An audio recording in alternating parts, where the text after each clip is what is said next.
Over 200 years ago, there was a revolution, an American Revolution, an event that literally changed the course of history. It was led by a group of unsatisfied people. People who were tired of being told what they could do and when they could do it. People were fed up with their lack of choices and their lack of personal freedoms. People fed up with their lives being controlled by others. Fed up with being oppressed, fed up with being manipulated. They finally said, enough, I've had it, and I'm not going to live like this anymore.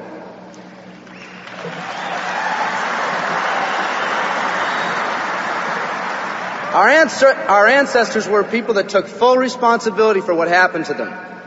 It was that spirit that ignited a country and formed what is now a giant in the free world. I have a question for you. Where's that spirit today? It's time for another revolution. Let me explain one of the laws of the universe. It's called the law of use. And it says simply this: whatever you don't use, you lose. Lack of use causes loss.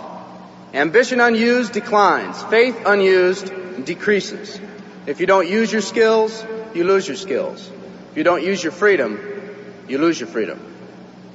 Freedom does not come automatically. It's not attained and then handed down to us as an inheritance. It must be achieved each day. At the turn of the century, in the year 1900, less than 10% of us worked for other people or the government. Over 90% of us were self-employed. We were an independent people. In 1980, only 80 years later, over 90% of us worked for the other people or the government. Less than 10% of us were self-employed. We changed from an independent people to a dependent people. We'd slowly shifted from a people who took full responsibility for everything that happened to them to a people who've become talented and practiced at the art of blaming others for their problems.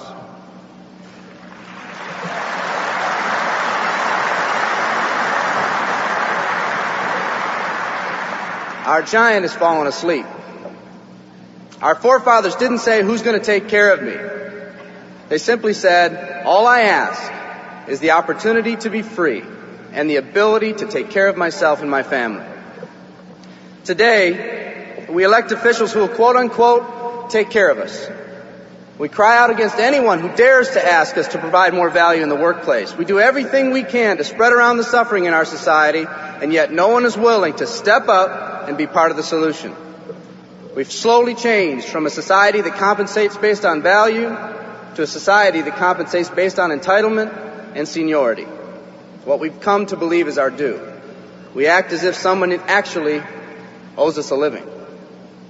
Part of this change is due to the dramatic rise of conformity in our society. We're all taught to conform. Incredible pressures are put on us every day to do things, quote-unquote, the right way. And yet no one asks the question, is this really the right way? A man once said, I'm just a collection of mirrors reflecting what everyone expects of me. We live our lives to please those around us, and the scary thing is, the people around us are doing exactly the same thing. Psychologist Rollo May calls us outer-directed people. We don't act, we only react. We seek not to be outstanding, but to fit in. We're able to respond, but not to choose. Perhaps that's why a wise man once said, the mass of men lead lives of quiet desperation. In order to change, we need to become inner-directed people. People with our own purpose. People who are not easily swayed by the opinions of others. And that's difficult because from a very early age we look to the opinions of others to orient ourselves and to validate our decisions and our actions. Nietzsche said we need more strong people in this world because the weak, by their sheer mass, are forcing weak ideals and weak values on us all.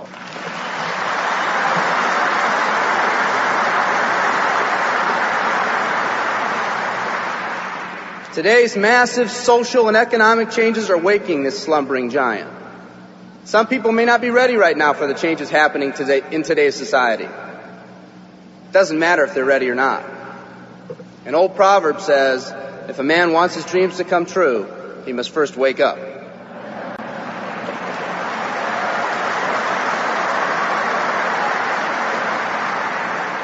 I, for one, am glad for the radical changes in our society because I believe that within that crisis, we will find that independent spirit that once pioneered this country. Some of us are finally ready to change. The displacement of our workforce has caused many of us to start searching for something better. Moving products and moving services is our business and our goal, but what we are becoming in the pursuit of that goal is a larger and much more important issue. The rekindling of our independent spirit has more lasting value.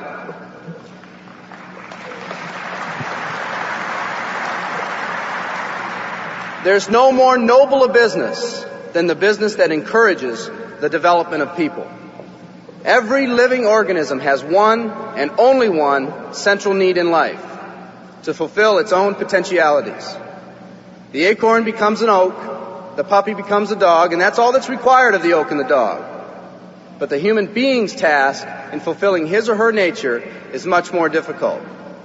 The reason is, unlike any other living creature on this planet, you've been given the dignity of choice.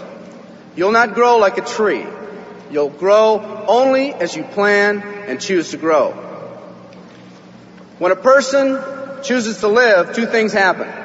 First, assuming responsibility for themselves takes on a whole new meaning. They accept responsibility not as something they've been saddled with, but as something they themselves have chosen. The second thing that happens is that discipline from the outside is replaced by self-discipline. They accept discipline not because it's commanded, because they themselves have chosen what they want to do with their lives. Just like when the disenfranchised men and women over 200 years ago got fed up and said, I'm not going to live like this one more day, there's another revolution coming. It's coming not just from Americans, but from people all over the world.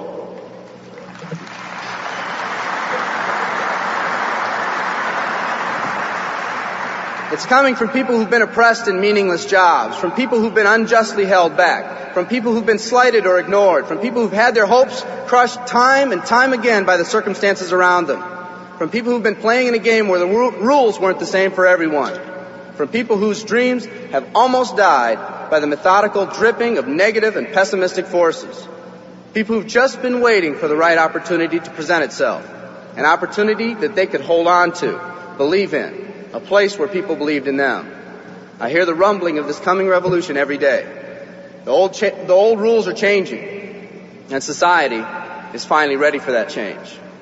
Will people try to persuade you not to rise up? Yes, they will, and sometimes with the best of intentions. But we must fight anyone or anything that tries to influence us against our freedom. And they'll try. Believe me, they'll try.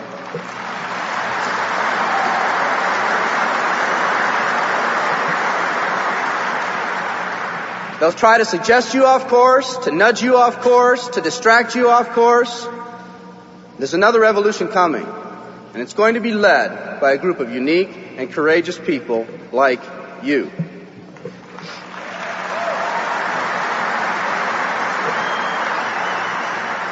People who've had it with the way things are. People who've picked out their mountain in life and said, I'm going to the top.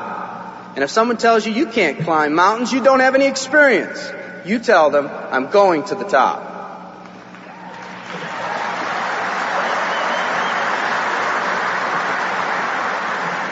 And if your neighbor tells you, come on, choose another mountain, that one's too rocky, what are you going to tell them?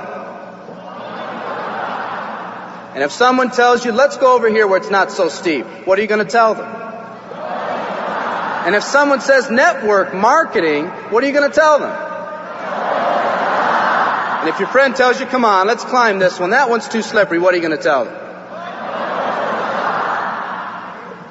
If anyone tells you you can't go up, it's too rocky, too steep, too slippery, you say, listen here, I'm going up. You're either going to see me waving from the top or dead on the side. I'm not coming back.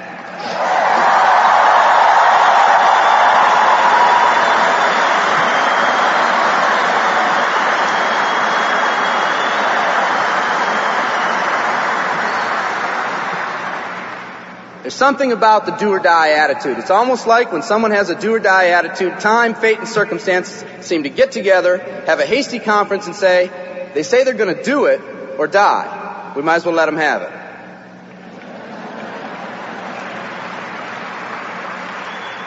The people in this arena are special. You're special because you've already rekindled that independent spirit. You've already said that you're not going to conform to negative pressures around you. You've all said enough, I've had it, and I'm not living like this anymore. You are the people who want to set big goals and aspirations for yourselves and your families. People who want to live in a country where families are brought together again instead of being torn apart. People who want a country where once again owning your own business and controlling your own destiny is commonplace.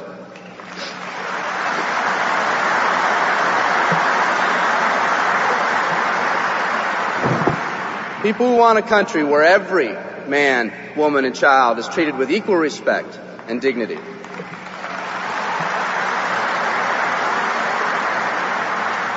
People who will pay any price so their families will not live with the legacy of maxed out credit cards and unfulfilled promises.